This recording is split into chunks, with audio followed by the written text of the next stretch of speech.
नमस्कार, हमारे चैनल में आपका स्वागत है। मैं हूं रामचंद्र मौर्य। साथियों, इंडिया गठबंधन में क्या सब कुछ सही चल रहा है? क्या इंडिया गठबंधन में अंदर ही अंदर कोई रणनीति बनाई जा रही है या फिर इंडिया गठबंधन सुस्त बैठ गया है? हमें तो लगता है कि इंडिया गठबंधन से जो उम्मीदें की गई थी कि 2 अक्टूबर से रैली करेगा, उम्मीदें ही नहीं थी बल्कि घोषणा की गई थी मुंबई बैठक में कि 2 अक्टूबर से इंडिया गठबंधन की रैली शुरू हो जाएगी देश के भिन्न भिन्न कोनों में। लेकिन वह सब कुछ देखने को नहीं मिल रहा है।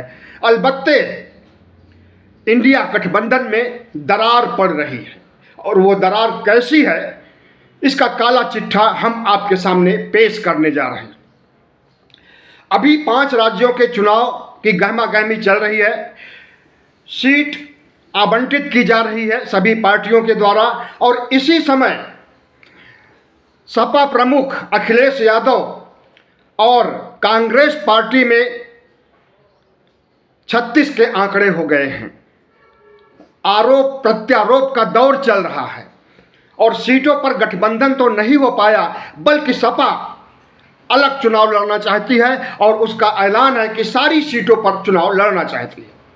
कांग्रेस पार्टी का कहना है कि सपा एक उटकटवा पार्टी है, वोट काटने वाली, न वो जीतेगी और न उसकी सरकार बनने वाली है। 2018 के चुनाव में मध्य प्रदेश में समाजवादी पार्टी को सिर्फ 1 सीट मिली थी और 1 सीट से सरकार नहीं बनती है, यह कहना है कांग्रेस का। कांग्रेस उत्तर प्रदेश के अध्यक्ष अजय राय और समाजवादी पार्टी के प्रमुख अखिलेश यादव के अंदर एक अघोषित जंग सा छिड़ा हुआ है, जिससे यही लगता है कि इंडिया गठबंधन में कभी भी दरार पड़ सकती है और सपा और कांग्रेस के रिश्ते अच्छे नहीं हो सकते हैं। और जब तक सपा और कांग्रेस के रिश्ते अच्छे नहीं होंगे और उत्तर प्रदेश की 80 सीटों पर इंडिया गठबंधन मजबूती से नहीं लड़ पाएगा और नहीं जीत पाएगा, तब तक इंडिया गठबंधन को सफलता मिलना मुश्किल है।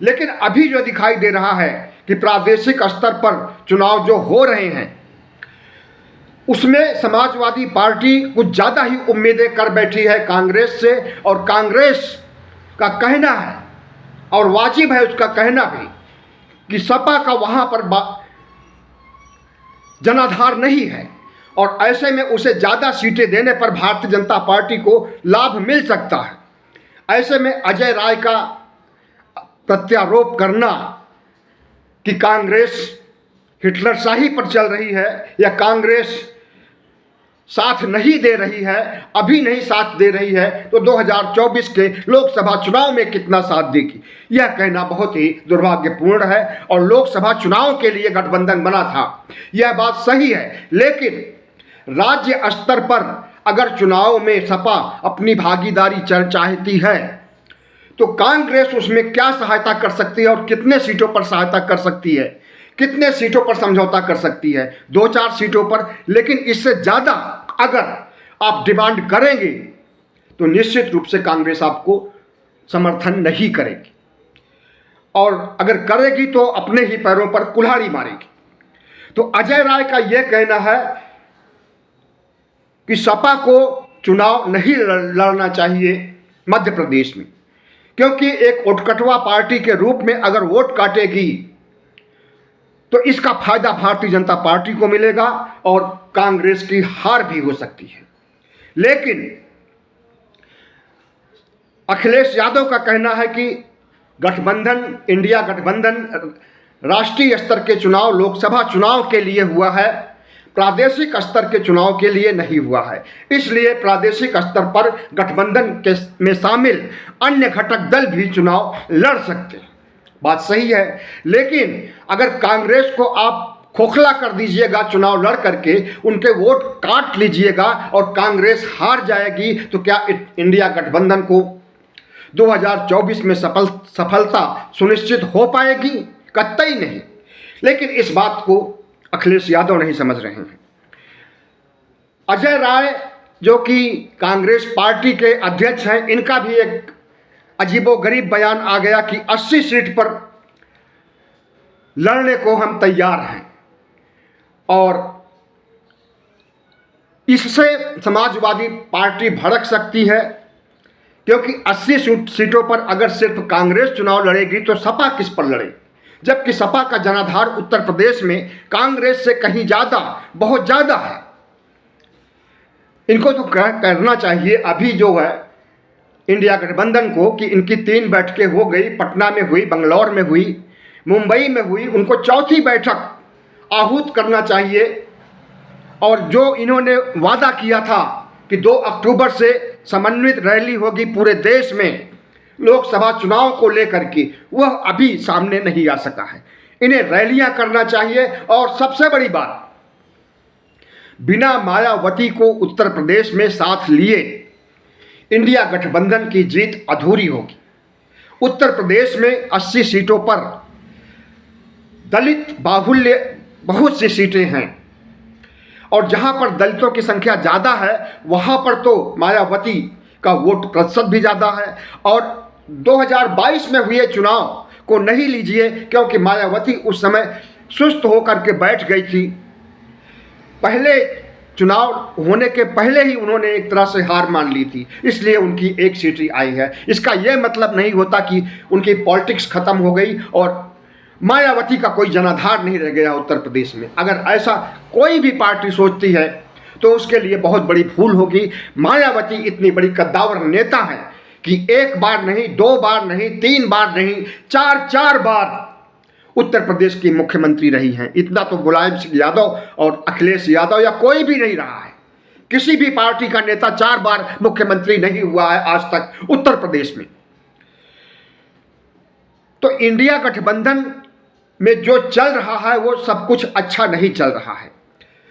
इंडिया गठबंधन की एक घटक टीएमसी, तृणमूल कांग्रेस, जिसकी प्रमुख ममता बनर्जी हैं, वो राहुल गांधी के ओबीसी कार्ड की धज्जियां उड़ा रही हैं, ओबीसी कार्ड के खिलाफ बोल रही हैं। उसके पीछे ममता बनर्जी की क्या मजबूरी है नहीं समझ में आती। हो सकता है कि यही मजबूरी हो कि उन्हें बंगाल के ऊंची जातियों के मतदाता वोट न दें, लेकिन 15% ऊंची जातियों के लोग अगर बंगाल में उनसे नाराज हो जाते हैं या पूरे देश में नाराज हो जाते हैं और 85% बहुजन समाज को, ओबीसी, एससी, एसटी को साध कर अगर चुनाव लड़ा जाता है तो इन 15% वोट का, सवर्ण वोट का कोई वैल्यू नहीं रहेगा, कोई महत्व नहीं रहेगा।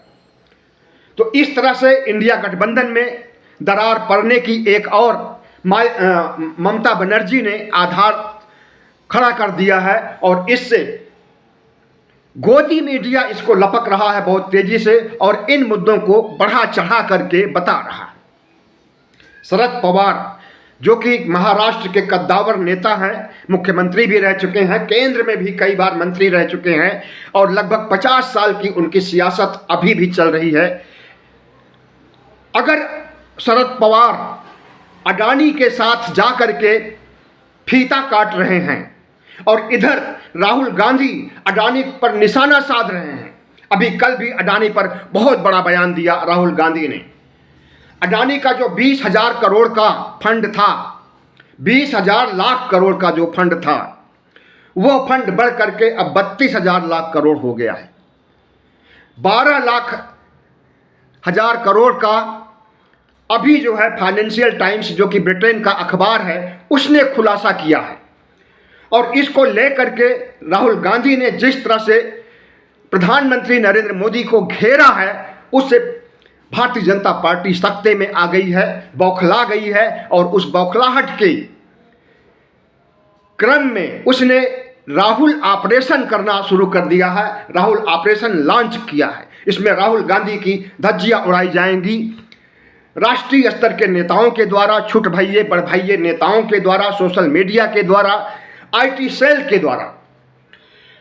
तो एक तरफ अडानी मामले को लेकर के राहुल गांधी प्रधानमंत्री नरेंद्र मोदी को घेर रहे हैं और दूसरी तरफ शरद पवार फीता काट रहे हैं उनके साथ। तो इस तरह से इंडिया गठबंधन में हमें लगता है कि दरार पड़ चुकी है और दरार नहीं भी पड़ी है तो जो मजबूती 3 बैठकों में हुई दिखाई दी थी पटना, बंगलौर और मुंबई में वह मजबूती आज नहीं है। और उस समय उम्मीद किया गया था कि इंडिया गठबंधन भारतीय जनता पार्टी को शिकस्त देने में कामयाब होगा और पूरी ताकत झोंक रही है सभी घटक दल। लेकिन हमें नहीं लग रहा है। बिहार में अलग राग अलाप रही है Janata Dal United party. Janata Dal United अभी चुनाव हुआ नहीं, चुनाव लगभग 6 महीने हैं और चुनाव में इंडिया गठबंधन को सफलता मिलती है या नहीं मिलती है अभी कुछ भी निश्चित नहीं है। लेकिन वह प्रधानमंत्री पद के लिए जनता दल यूनाइटेड अभी से नीतीश कुमार को प्रोजेक्ट कर रही है और प्रधानमंत्री बनाने की मांग की जा रही है। और यह कहा जा रहा है कि इंडिया गठबंधन का कर्ता धार्ता, इंडिया गठबंधन को खड़ा करने के लिए नीतीश कुमार का जितना बड़ा योगदान है उतना बड़ा योगदान न राहुल गांधी का है, न सोनिया का है, न केजरीवाल का है, न ममता का है, न अखिलेश का है, किसी का भी नहीं है। तो इसलिए कर्ता धार्ता गठबंधन को खड़ा करने वाले नीतीश कुमार को ही अगला प्रधानमंत्री, इंडिया गठबंधन का प्रधानमंत्री बनाया जाए। लेकिन वो इसकी यह मांग नाजायज है। जिस पार्टी की ज़्यादा सीटें आएगी, अगर जनता दल यूनाइटेड की सीटें ज़्यादा आती है तो निश्चित रूप से नीतीश कुमार को प्रधानमंत्री बनाया जाए। लेकिन ऐसा नहीं हो सकता, असंभव है। कांग्रेस पार्टी है, उसके बारे में उम्मीद की जा रही है कि 100 से 125 सीटों तक कब्जा जमा सकती है और हो सकता है कि जो आंकड़े जाहिर किए गए हैं इसमें सच्चाई भी हो, थोड़ा बहुत घटत बढ़त हो सकती है।